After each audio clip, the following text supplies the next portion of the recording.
Come on, Colonel, let's get out of here. John, please, please. I just got rid of one crowd. But please, Mr. Mayor, tell him the John Doe Club wants to talk to him. Let them in, Mr. Mayor. Let them come in. Okay, folks, but remember your manners. No stampeding. Walk slow, like you do when you come to pay your taxes.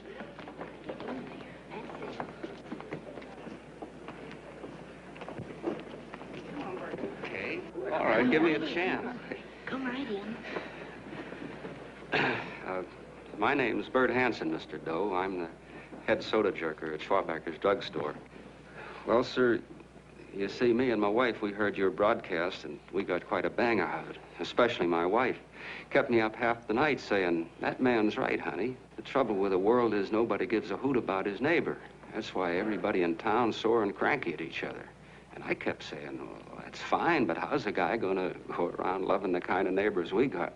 Old Sourpuss, for instance. You see, Sourpuss Smithers is a guy lives all alone next door to us. He's a cranky old man and runs a second-hand furniture store. We haven't spoken to him for years.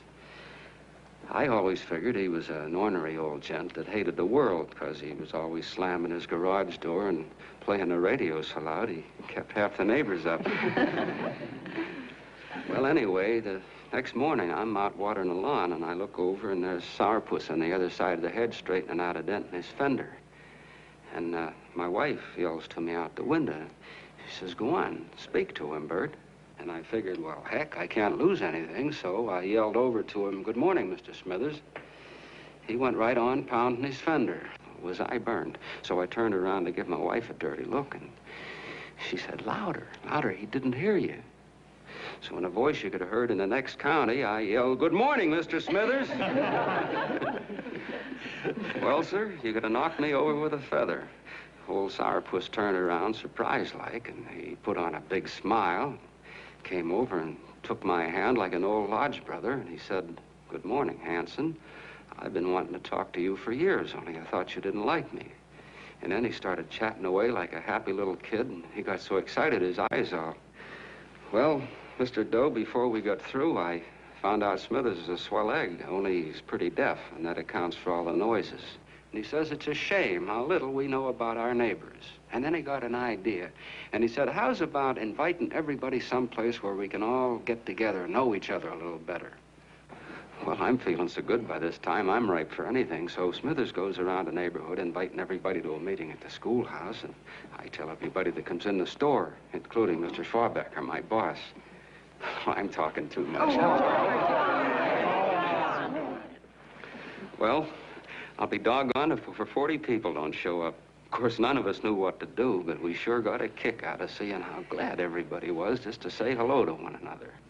Tell him about making Sourpuss chairman. Oh, yeah, we made Sourpuss chairman and decided to call ourselves the John Doe Club. And say, incidentally, this is my wife. Come here, honey. This is my wife, Mr. Doe. How do you do, Mr. Doe? Sourpuss is here, too. Oh, is he? This is Sourpuss, or excuse me, Mr. Smithers, Mr. Doe. That's all right. If you didn't call me Sourpuss, it wouldn't feel natural. Well, anyway, I guess nearly everybody in the neighborhood came except the Delaney's. The Delaney's live in a big house with an iron fence around it, and they always keep their blinds drawn. And we always figured that he was just an old miser that sat back counting his money, so why bother about inviting him? Until Grimes, the milkman, spoke up, and he said, say, you've got the Delaney's all wrong. And then he tells us about how they canceled their milk last week, and how when he found a note in the bottle, he got kind of curious-like, and he sort of peeked in under the blinds and found the house was empty. If you ask me, he says, they're starving. Old man Delaney has been bringing his furniture over to my place at night, one piece at a time, and selling it. Yeah, and, well, sir, a half dozen of us ran over there to fetch him, and we brought him to the meeting. And what a reception they got. Why, everybody shook hands with him and made a fuss over them, and, well, finally, Mr. and Mrs. Delaney just sat right down and cried. And then we started to find out about a lot of other people. Yeah, sure. Well, you know Grubel, for instance. Grubel's here.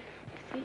Yeah, that's a... Of course, you don't know Grubel, but he's a man that everybody figured was the worst no-account in the neighborhood because he was living like a hermit, and nobody would have anything to do with him. That isn't until Murphy, the postman, told us the truth. Why, Grubel, he says, he lives out of garbage cans because he won't take charity, because it'd ruin his self-respect, he says. Just like you said on the radio, Mr. Doe. Well, sir, about a dozen families got together and gave Grubble a job watering their lawns. Isn't that wonderful? And then we found jobs for 6 other people, and they've all gone off relief. Yeah, and my boss, Mr. Schwabecker, made a job in his warehouse for old man Delaney. And he gave you that $5 raise. Yeah, wasn't that swell? Why, Bert, I feel slighted. I'd like to join, but nobody asked me. I'm sorry, Mayor, but we voted that no politician could join. Just the John Does of the neighborhood, because you know how politicians are. Well, the reason we wanted to tell you this, Mr. Doe, was just to give you an idea of what you started.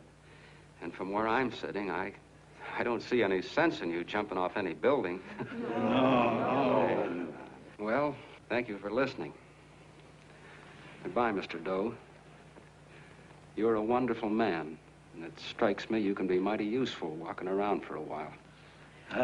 Goodbye, Mr. Doe. Goodbye, Mr. Doe.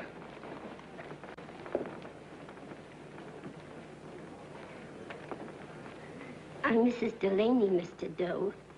And God bless you, my boy.